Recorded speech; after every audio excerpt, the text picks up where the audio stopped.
Good evening, everyone. We are here live on Facebook. I have Daniel Diaz with me. Hi, everyone.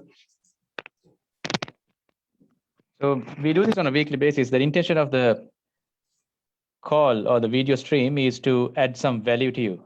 We go through a series of questions, the most popular ones, which we get asked on a weekly basis with you guys so that it will be helpful for whatever you do in terms of property investment, real estate selling, buying, or property management. All right, let's go. What do we have today, Dan? Well, one of the first questions, and also a frequently asked question: how do I know if I'm buying the right investment property? So, a frequent question we get. This is one customer messaged me early this week asking me this question. Yeah, it's a frequent question. So it's mostly asked by the first-time investors. In terms of finding the right investment property, uh, there's few things which you need to cater. One is you need to know the price point you want to stick to, or the budget you want to stick to. It can be 500,000, 600,000, or 700,000. And then in terms of the second point is the location. You should always target areas which are in development or there's massive infrastructure development and or some government projects which is in place. And the other factor you need to look at is the rental demand. So the location will really matter. Even if you choose a suburb, you need to look at the location, whether it's close to transport, the amenities, and so forth, which is very easy to rent. So those are three tips as a first-time investor to look out for to find their first investment. Thank you, Naveen. In another question asked by another investor we discussed yesterday, I have a fear of getting into the property investment game in case if I was to lose my job in this current economic climate, how can I afford it? Yeah, that's again, that's mainly because of the fear factor. That's quite normal to feel that way, and it's extremely normal. That's completely normal to feel that way. But if you really look at it, if you look at the worst case scenario, say for example, you buy an investment property and then you lose the job or you lose your main income stream. And if you cannot afford the investment, meaning if you don't have the rental covering your mortgage, if you have to pump in more money, the worst case is you have to sell the property. So your ultimate worst case scenario is you sell the property and then you set off the mortgage and you exit. So I mean, it's not going to be harmful to you in any way in terms of financial. It won't become a financial crisis at all. As long as you buy a property in the right location, in the right suburb, if you have the resale ability, maximum 2 to 3 months you can dispose it and exit your investment. So that would be the worst case scenario. I mean, I'm talking about the worst case scenario because that would be the worst something could happen to anyone. And I mean, if they can, until they find a job, if say, for example, someone loses a job, until they find a job, if they can somehow move along with the cash flow they have, then it's going to be fine. And as long as they find a job, income stream will be back to normal and it'll be an investment. And investment property is not something you buy for 1 or 2 years. You got to keep it forever if you can. And that's where you can get the maximum return. So now in that context, so if you buy an investment property with the ideal rentability, there's rental demand, even if you once you have the loan, even if you don't, even if you lose your job and you have your cash flow coming in, that should not be an issue, right? Exactly. Yeah. All right, thank you. Just the same customer, we discussed. What suburbs in Melbourne would you recommend right now to invest in as rental properties? Yeah, so I mean, if you look at Melbourne, if you look at the southeastern suburbs, Clyde and Officer would be the best ones at the moment. The reason for that is there is a potential train station coming up in Clyde, which is about 3 kilometers from most of the developments are, as well as there is a massive shopping center and it's tipped to be a Westfield in the Officer Clyde border. These two development itself will drive the value of the prices heavily in the next 4 to 5 years. So if you look at Southeast, those are the two suburbs to watch out for. If you look at the North, Mickleham is booming at the moment. Mickleham, Wollert, these are two suburbs to watch out for. There's so much of developments happening. There's business parks coming up. There's new schools, private schools, public schools. And some of these estates, such as Cloverton, Merrifield, they are cities on their own. And in the next 5 to 10 years, we can expect massive growth in Mickleham and Wollert. That's the north of Melbourne. If you look at west, uh, Truganina, Tarnet, Melton, Rockbank, all these areas has so much of developments happening. Around the Rockbank area, you get the Frasers Rise on the other side of the Leaks Road. So there's so much of potential in those suburbs because there's new train stations again. There's a Westgate Tunnel project, which is happening right now, completing around 2022. So there's so much of potential in the west as well. If you look at Melbourne, west and north are the ones which are developing right now. There's a city link connecting the airport and the city, which is coming up. That'll take about 7 to 8 years. But again, so the north and west are the ones which are developing.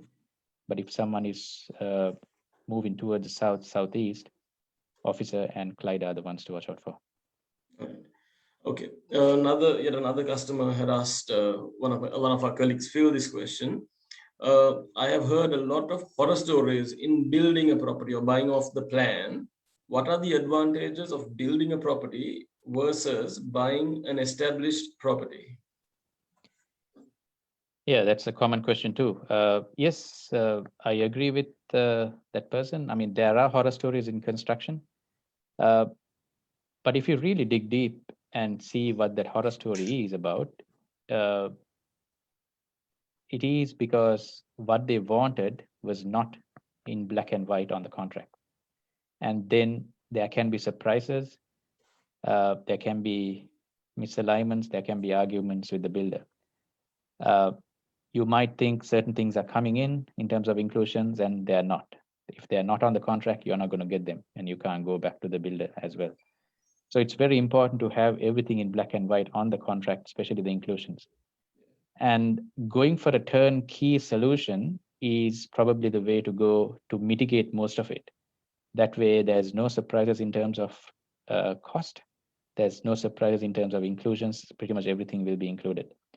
Still, you got to check your contract to make sure each and every item which you need is in the contract. Now, in terms of advantages of building, it really is the person's choice at the end of the day. Some people prefer to move in straight away. Most of the people choose to build is because a lot of grants are available because of construction when you're constructing your first, especially the first home. At the same time, you're paying less stamp duty. You're paying stamp duty only on the land value. Especially in the $1 million suburbs, if you're constructing a house, if you're buying a house, you might spend $1.5 to $2 million, where you are paying the stamp duty on that value.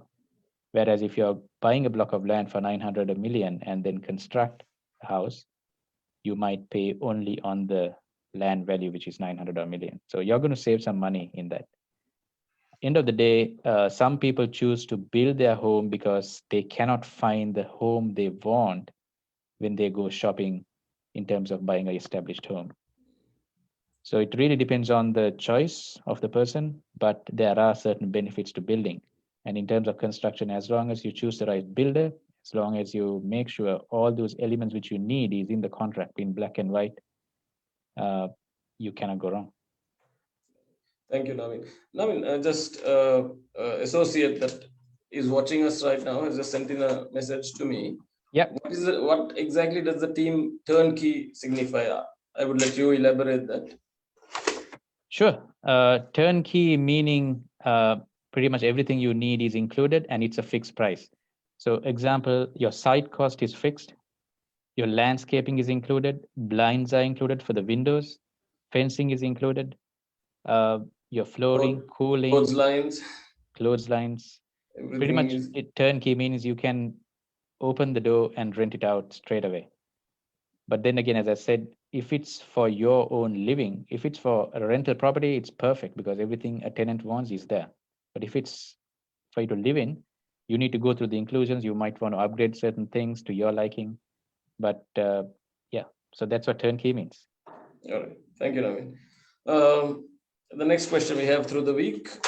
What's a structural guarantee? Oh, sorry. What's the structural guarantee you need to give by law by any builder? By law, you need to give 6 years, but certain builders give 7, 10, 15, 20, as well as people like Metricon give a lifetime guarantee.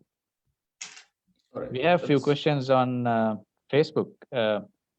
Danny, if you have existing property, what would be the best way to grow the portfolio?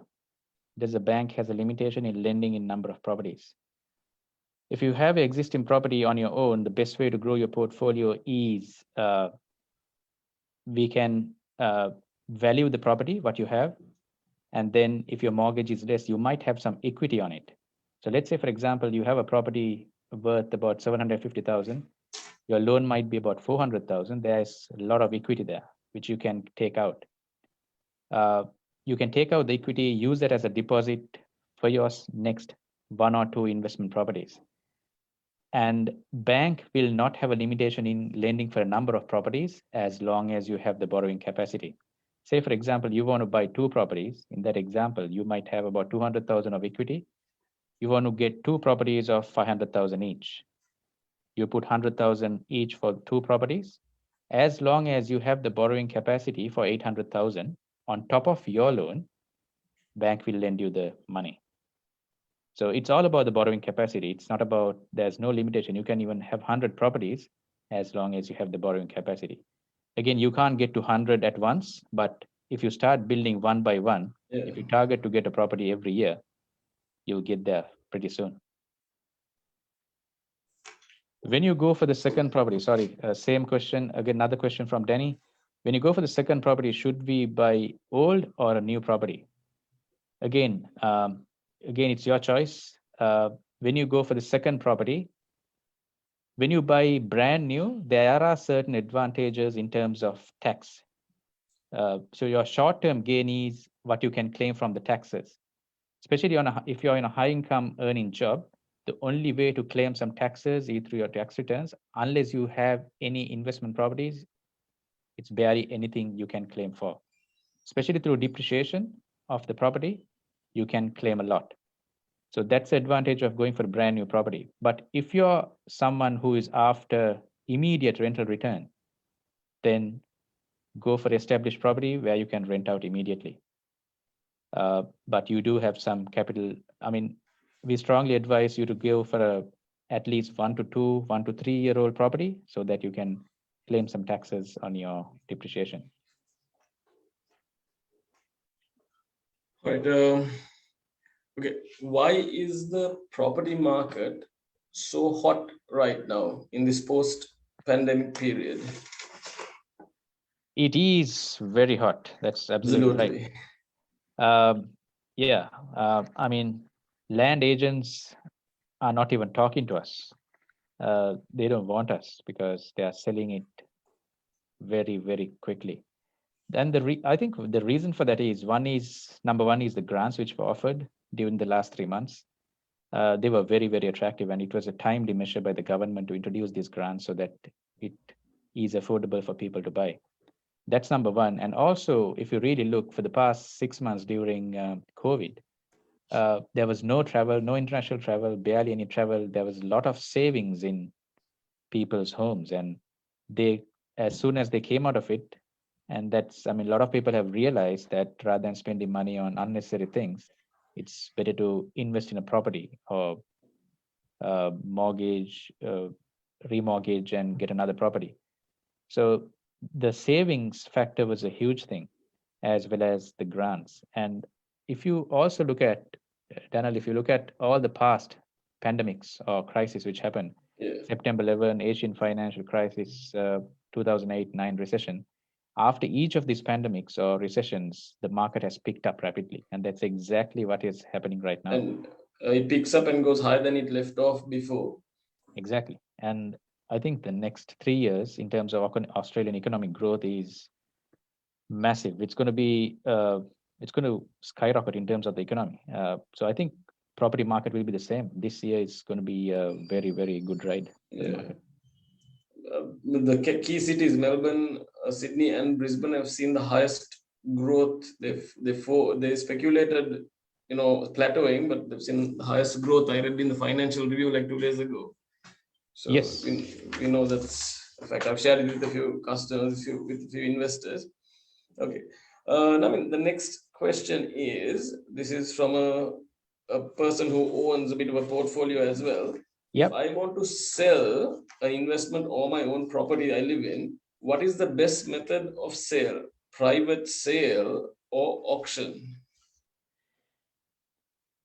Yeah, that's a very good question. When you want to sell a property, it depends on timing as well. At the moment, if you want to sell a property, auction is the best way to go because the market is very hot and you can fetch the best price possible when you go to auction. But then again, when you go to auction, you need to do some preparations too. For example, if you are living in the property, it's not easy, especially if you have kids. It's not easy for you to keep the property neat and tidy and styled in a way that it's appealing. So if you can make some sacrifices, if you're living in the property, keep it, you do some styling, even with your own furniture, or add some new furniture for 4 to 5 weeks during the campaign. If you can maintain that, auctioning is the best way to go. And if that is difficult, again, private sale is good, but I strongly recommend auction at this point of time. Yeah, because the market is so competitive at the buyer's end of it. Buyers are so competitive with each other. Correct. I just heard that phone call you received about the property being sold by the time we approached. I know. It's crazy. Crazy. The market is absolutely hot. Okay. Okay. So the other question was, you pretty much answered it there. What preparation should I do in terms of selling my property? So you answered at least part of it before. Yes. So any insight into preparation of selling a property? Yeah. So in terms of preparation, if you go to auction, it would be best that you style the property, and it would be best to get some professional advice in terms of styling. Sometimes it just might be adding few plants to your property or adding few throw pillows to make it look attractive. It can be very simple things, but it will make a big first impression to the buyer who comes in to the first time. So again, if you're living in the property, it can be a bit hard, but if you're not living in the property, if the property is empty, highly recommend to style the property and put it on the market to get a good first impression. And that styling can change the price point of the intended buyers Definitely. drastically. All right. Another key question that I get this a lot. Is it a must that you need to use an agent to manage your property, your rental property? It's not a must. You can choose to do it on your own, but it's highly recommended that you use an agent for a few reasons. One is the time. If you're working, it's near impossible to take care of the tenants, take care of the payments, take care of the outgoings, and so forth. Especially if it comes to a issue such as tenant not paying on time, rather than you going behind the tenants and then taking them to VCAT. If you can give this job to an agent, they can do it professionally, and there's less headaches for you. And 5 to 6%, whatever you pay for the agents, will be negligible for the time it can save for you through an agent. Yeah, and also another positive is that the agent's fee of that 5 or 6% is subsidized off your taxable income when you're filing your taxes. Exactly. Thanks, Naveen. All right, 2 questions I had coming from the same potential investor that I'm communicating with right now. Okay, they're somewhat of they're a very united community. Can my relatives or community assist me with a deposit for a deposit payment? So the question must be, he might be having friends or relatives who might be contributing towards their deposit. Yeah. That's definitely possible. But if he's going for a loan, typically banks ask for a consistent deposit, so that you need to have a deposit of 3 months in your account. So if he's getting some sort of contributions from relatives or friends, he should collect the money and keep it for 3 months before he goes for a pre-approval. Okay. Okay. All right. Okay. Then also the same customer asked me if I was to bring in some money from overseas. He plans on liquidating or selling some asset he has overseas and bringing it over. So if he was to do that, is that okay? What negatives might there be? Will he be questioned as to where that money came from, the purpose of that money? Yeah, no, I mean, it's if the money is a relative of your mama or dad from overseas transferring money, that's not a problem at all because it's for the right purpose. He's not doing anything illegal. Yeah. Exactly. It can be a donation. You got to declare that on your taxes with the accountant. But again, you need to have the deposit here for 3 months. Most of the banks ask for 3 months deposit in your bank account, and then you can go for it. But I don't see any issues in terms of having money from overseas here because it's for the right purpose. Yeah. All right. That's about all the questions I have. Now let me just see. Okay. I have another question coming in asking about on this is on my phone, so this is the customer I'm dealing with, asking about the house of the plan and established how the stamp duty works. So Right. I think he's asking about dutiable value. That's I think what he was getting at. Yeah, so if you're going for a house and land package, you pay stamp duty only on the land value. Let's say, for example, house and land package is 600,000, 300,000 for the land, 300 for the bill. You pay stamp duty only on 300,000. If you buy a house which is completed, you'll be paying 600. on the 600,000. Yeah. So depending on the date you sign the contracts, correct? Correct. Okay. That's about it for now from my side. Beautiful. Good questions. Questions that are coming in actually. If there is anything else next week or the next session, I shall bring them up. For sure. Thanks, Daniel, and thank you everyone who joined in. Please feel free, even if you missed this session, please feel free to jot in your questions, post them on our Facebook page, and we are more than happy to get back to you with the answers. Hope we added some value to you. We'll see you next week. See you next week, people.